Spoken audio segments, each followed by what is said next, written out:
येळकोट येळकोट जय मल्हार म्हणत खंडोबाचा सगळ्यात पवित्र असा सण किंवा मग चंपाषष्ठीचा सण हा मार्गशीर्ष शुद्ध षष्ठी तिथीला चंपाषष्ठी म्हणून प्रत्येक भाविक भक्त अतिशय उत्साहामध्ये साजरा करतात.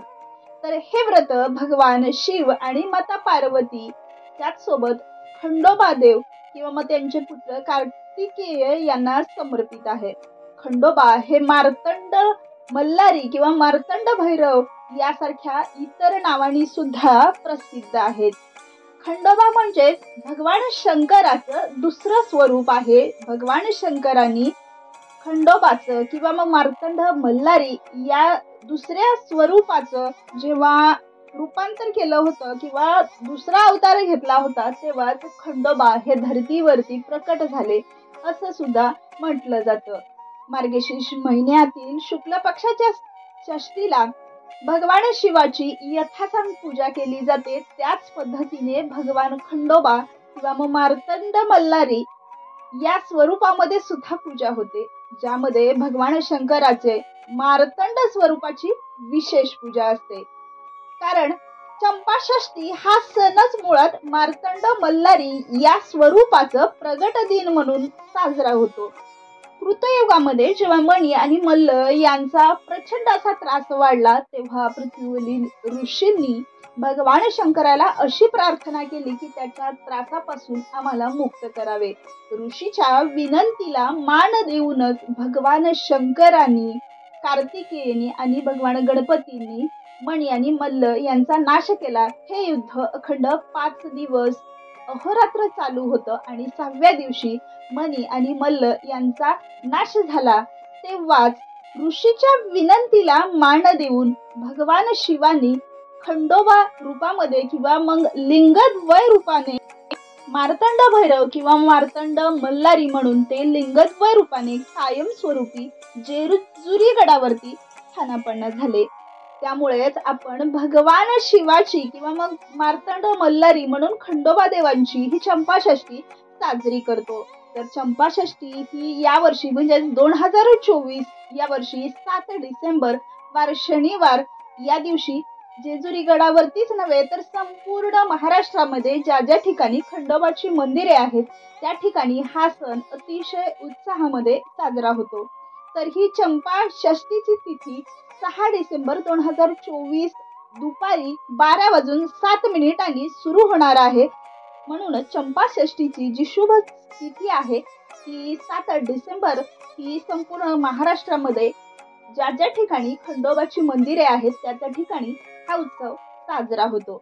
चंपाषष्ठी आणि नागदिव्यांचं महत्व काय तर मार्गशीर्ष शुद्ध पंचमीला तिन्ही सांजेला घरातील व्यक्तीच्या दुप्पट संख्येमध्ये बाजरीचे नागदिवे करून देव मुठके करून पुरणाचे 5 दिवे केले जातात आणि त्यात शुद्ध तुपाच्या वातीने प्रज्वलित करून त्यांनी देवाला ओवाळलं जातं किंवा मग घरातील जे काही लहान आणि मोठे पुरुष आहेत त्यांना या दिव्यांनी औक्षण केलं जातं. तर मार्गशीर्ष शुद्ध षष्टीला देवाला नैवेद्य काय दाखवला जातो तर चंपाषष्ठी देवघरातील सर्व देवांना पंचामृताने अभिषेक केला जातो. चाफ्यांची फुले अर्पण केली जातात.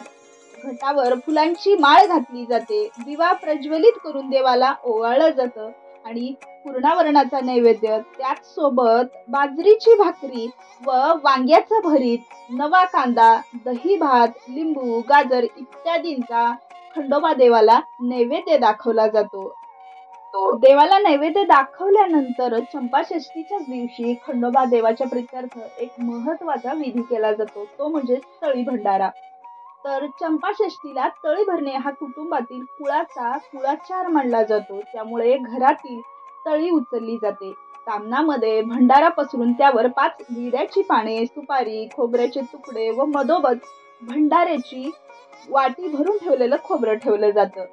5 मुले किंवा पुरुषांना बोलावून त्यांचा घट उचलावा लागतो व 3 वेळा येळकोट येळकोट जय मल्हार, येळकोट येळकोट जय मल्हार, सदानंदाचा बोल खंडेराव महाराज की जय, सदानंदाचा उदो उदो, येळकोट येळकोट जय मल्हार, हर हर महादेव चिंतामणी मोरया, भैरोबाचा चांदोबा अगडदुम नगारा, सोन्याची जेजुरी मोत्याचा तुरा, निळा घोडा पायी तोडा, कमरी करगोटा बेंबी हिरा, गळ्यात कंठी मोहन माळ, अंगावर शाल सदा ही लाल, जेजुरी जाई शिकार खेळी, म्हाळसा सुंदरी आरती करी, देवा ओवाळी नाना परी, देवाचा शृंगार कोठ लागो शिकरा, खंडेरायाचा खंडका भंडाऱ्याचा फडका, बोल सदानंदाचा येळकोट, येळकोट येळकोट जय मल्हार, येळकोट येळकोट जय मल्हार, सदानंदाचा उदो उदो, असं म्हणून खंडोबा देवाची तळी उचलली जाते. त्याचसोबत